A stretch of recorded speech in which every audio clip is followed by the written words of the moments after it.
ba DICOBU TV uno munsi nkuko mubibona turi muri Phoenix Arizona aho turi mu kibanza gihambaye cyane hari ya soko twababwira Alpha Fresh Supermarket uno munsi ubushuhe bukaba buri kuri 18 arivyo bita 18 degrees Celsius hama tukaba tuje kugira ngo tubereke kuva haheze indwi isoko yuguruwe uko ikogwa bibandanya nkuko mubibona uno munsi tugomba rero twinjire aho twababwiye neza na neza kuri cha kibanza Alpha Fresh Supermarket rero kaze kugira ngo tubizize indani mwibonere ibandanya kunzi ba DICOBU TV aya masaha turi ndani muri Alpha Fresh Supermarket nko mubibona ibintu bimeze neza umukunzi wanyu muri kumwe ni Simon Nkuzu umwami kuri mikro abari mu buhinga bwa none niba abahinga bacu muzi basanzwe babimenyereye cyane rero reka tubizize mu kiganiro nyezina kugira ngo turabe ibibandanye Karibu karibu. Murakoze cyane. Mahoro. Amahoro neza. Neza. Yego. Ndabona ari cyiza natwe turashimye. Yego. Karibu karibu. Murakoze. Twaje kubatemberera nkuko musanzwe mubizi igihe mwuguru batwaraha DICOBU TV. Rero abakunzi bacu baranezerewe kubona igikorwa mwakoze.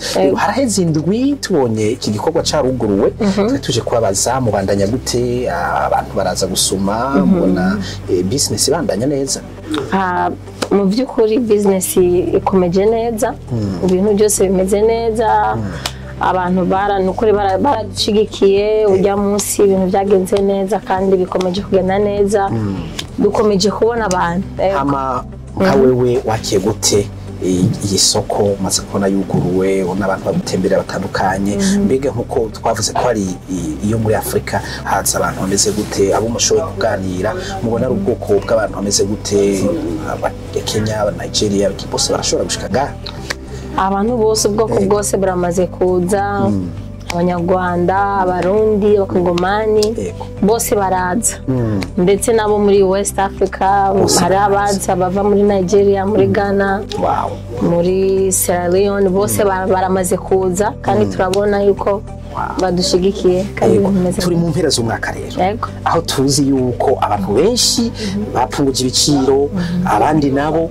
bariko baritegura kugura indya nyinshi kugira ngo bashobore kwinjira mu minsi mikuru none mwebwe turazi yuko Alpha Fresh Supermarket yugurwa kuwa mbere ushika ku munsi wa gatandatu none turabona ko uyu munsi umwaka mushasha urushika ku munsi wa mbere mbega Alpha Fresh Supermarket izugurura mu by'ukuri kuri bonane ntabwo tuzugurura ntabwo tusoba twuguruye kuko ni umunsi wo gushima Imana n'imiryango yacu yakubwira nyine twari no kubamenyesha ko uyu munsi tutazokugurura bivanye nuko ari umunsi wo gushima Imana kuko wari mu bisanzwe wari umunsi wo kugurura kuko ni umunsi wa mbere ariko uyu munsi ntabwo tuzugurura pe sawa bakunzi ba DICOBU TV mudukurikirana cyane murumva yuko Alpha Fresh Supermarket ku munsi wa mbere no ku munsi wa mu ntibazugurura ntutangwe rero ya mikeke yaje ingo uyigure kare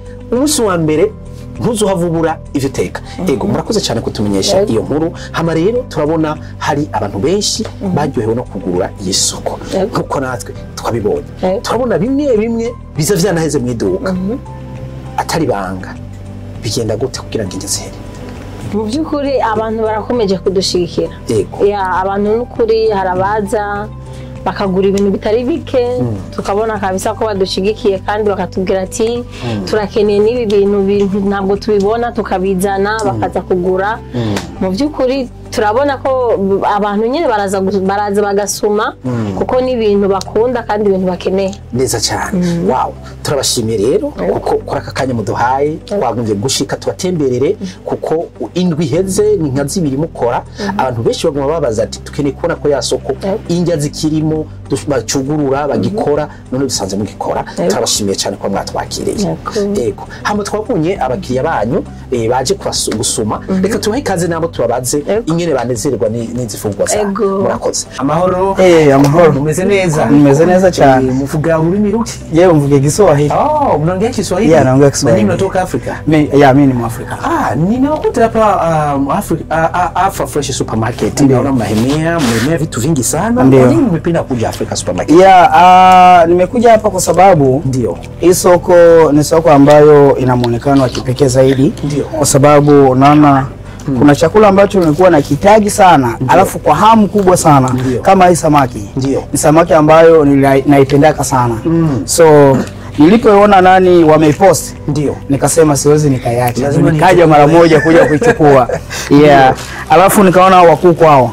Au tunaozoea kuanua soko zingine hizo za wa China, lakini nimeona kwamba hapo wapo. Kwa hiyo niende huko mbali kipindi hapo kwenye soko yetu ya Kiafrika zipo. Wow, naona ni vitu vingi umeimea kweli. Alafu nimenunua chakula kingine kizuri ambacho ndio chakula ambacho tunazoea sisi wa Afrika kula. Hii inaitwa mkebuka. Kutoka nyumbani kabisa. Hii imetoka Burundi kule Bujumbura, kwenye Tanganyika. Inatoka kwenye Tanganyika. Umefurahia? Sana, tena sana. Mwaka mpya tunaingia kule mkebuka. Kwa wale ambao labda hawajui, ukitaka chakula kizuri ambacho kimetoka nyumbani kwa ajili ya sherehe ya mwaka mpya, jamani wamekaribishwa zaidi kwenye soko yetu ambayo ni Alpha Fresh Superstore. Ndio hivyo wamekaribisha sana na kila kitu kiko bei nafuu zaidi. Asante, nashukuru sana. Amen. Wakizi wa DICOBU TV huko mubibona turi muri Alpha Fresh Supermarket. Abagura inje ni benshi cyane bwango ko twababwiye abava East Africa, Congo, Tanzania no muri West Africa, mu Burundi hose baraza muri Alpha Fresh Supermarket. Tuyibutse yuko batazugura kuri New rero aho kazi kugira ngo ushobore kubandanya uryoherwa n'ifungurwa zifite akanovera. Tutarabasezera reka tubaze abari ku buhinga bwa service ingene schedule yabo ipanze yo gukora ibikorwa bya misi yose. Turafise abantu benshi bakunda kubaza ibibazo kugira ngo bashobore guhabwa umuco ku bijanye n'indya aho Alpha Fresh Supermarket iri, Fresh Food Supermarket iri. Mushobora gutanga nimero kuri bajya bose bifuza kubarondera bashobora kubahamagara ko? Aba bifuza kudutelefona, kuduhamagara, kutubaza adresse canke ibintu byo babiri mu isoko, murashobora guhamagara numero 672 472 55 4 ubusa. Mu Cyongereza 602 472 5540 canke ugahamagara 602 538-2803. Kubashobora nabo kugira kubakurikirana ku buhinga ngurukanabumenyi mufise website boshobora kubaronkako? Website irahari.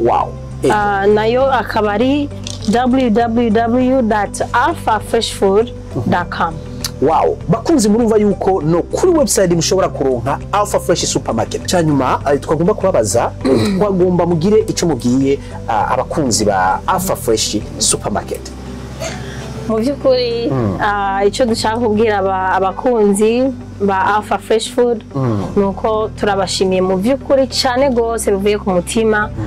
Mwaradushigikiye kuva umunsi twugurura kugeza kuri uyu munsi, mukomeje kudushigikira, mukomeje kutwereka urukundo, mwaraje murasuma byinshi kandi n'ukuri turishimye kandi turabifuriza umwaka mushasha muhire kandi mukomeze muze mudusupportinge. Turashimiye n'ukuri bivuye ku mutima DICOBU family, turabashimiye gose ukuntu mwadushigikiye, ukuntu mwadusupportinze mu bikorwa byose kuva dutangura kugeza no kuri uyu munsi, ukuntu mwadufashije kumenyekanisha ibyo dukora, mukaba mwaradushigikiye mugatanga umwanya wanyu. N'ukuri Imana ibaha umugisha bivuye ku mutima, turabashimiye cyane gose. Imana ibahezagire.